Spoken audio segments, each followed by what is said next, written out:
Hello, geometry scholars! We are now going to look at part 2 of our volume of prisms and cylinders unit. If you missed part 1, make sure you go back and watch that video. It's going to tell you all about what prisms and cylinders are, as well as go through the important formulas and properties that we're going to be using in today's examples. If you've already watched the video, then let's go ahead and get started. We're going to be looking at all of the examples in that volume note sheet, starting with this first one, which has a rather irregularly shaped puzzle piece. It asks us to find its volume. Now it's important to note here that it says this piece is divided into congruent cubes. So if we look back at our properties here, if we have congruent pieces, they all have the same volume. So that's an important property to note here.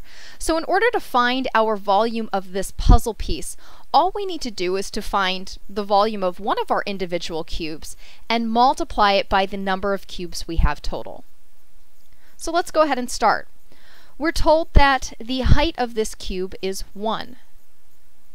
Recall that the volume for a cube takes the length of a side and cubes it. So 1 cubed, 1 times 1 times 1, is 1 cubic inch. So now that we know the individual cube's volume, we can find the total volume by counting up how many cubes do we have. So on the top I've got 1, 2, 3, 4, 5, 6, 7, 8, 9. This top row has a total of 9 cubes. There are a total of 1, 2, 3, 4 rows. If there are 4 rows, each with 9 cubes, that'll give me 36. But I also have one additional cube hanging out down here. So 36 plus 1, my total volume for this figure is 37 cubic inches. Number 2. Here we are given the volume. Instead, we want to find the dimensions. We are told that the total volume of this cubic gift box is 108 cubic inches. We want to know, well, how tall is the box if it is a cube? So we're going to go back to our volume formula for a cube, which is s cubed, where s stands for a side length. In this case, our side length is x. I know my volume is 108, so I can fill that into the formula. Now all I have to do is solve. Now we haven't seen any problems like this past year, in that we have an x cubed in the problem. Now if we have an x squared, I think we know what we should do. Let's say, for example, we've got something like 16 equals x squared. We know that we need to find what times itself, x times x, will give us 16. In other words, what is the square root of 16? So we can take our square root on both sides of the problem to find that our answer would be a length of 4. We can use similar logic in this problem with the x cubed. What times what times what? What multiplied by itself 3 times is going to give us 108. Now 16 was pretty easy. 4 times 4 is 16, but what times what times what is 108? If you have trouble, I'd recommend using your calculator. There is actually a function on the graphing calculator that'll get you to a cube root of both sides. We took a square root over here, so we're going to take a cube root here. On the graphing calculator, if you have yours at home, you can go to the math feature.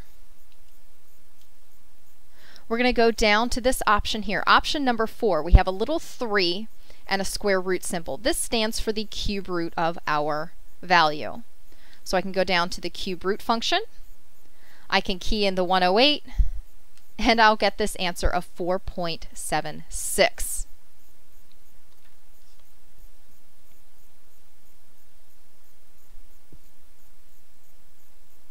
Now, if you do not have a graphing calculator with you at home, I will leave a link on Schoology for an online calculator that you can use to find this cube root function. Next problem.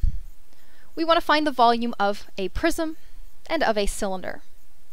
Now for our prism, recall our formula is volume equals the area of the base multiplied by the height of our cylinder. The height of our cylinder is pretty easy. That's just this 12 here. It's how long is our cylinder. The area of the base changes based on what type of prism we have. In this case, we have a triangular prism. We need to find the area of this triangle. Recall that the area of a triangle is found by 1/2 base times height of the triangle. Be careful, this h and this h are not the same. This h is the height of the triangle, whereas this h is the height of the prism. So to find this area of the base of our prism, the area of the triangle, we're going to fill in the 3 and the 8 to this formula. So 1/2 times 8 times 3. And that's going to give us this big B value.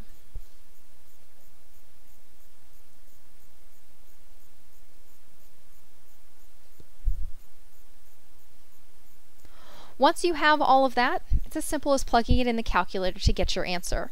So we'll do 1/2, 0.5, times 8, times 3, times 12.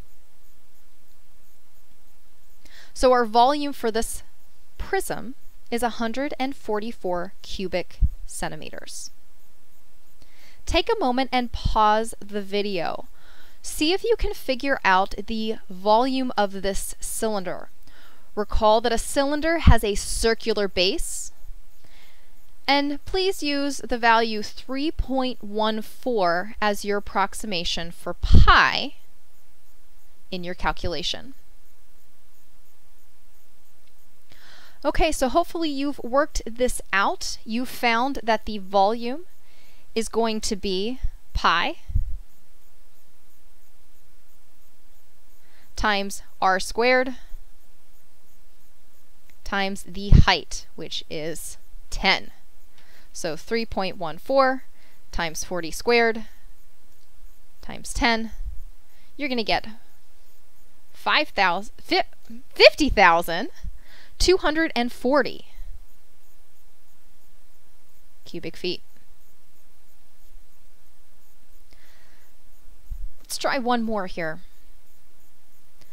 The last one we're going to look at together here is the volume of this oblique cylinder. Recall the slinky. When I stood the slinky straight up versus when we skewed it to the side, the volume didn't change. So I can use that same volume formula for a cylinder, which is the area of the base times the height, where the area of the base is found by the area formula for a circle, pi r squared. So I'll plug in 3.14 for pi, 9 for the radius of my circle, and 12 for my height.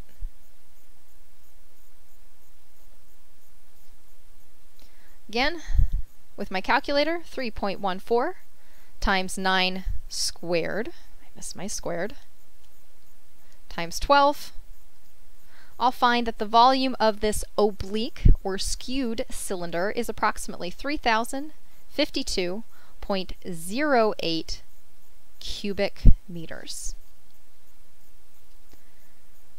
There's one more problem in your note sheet, which is going to involve taking two cylinders and figuring out their difference.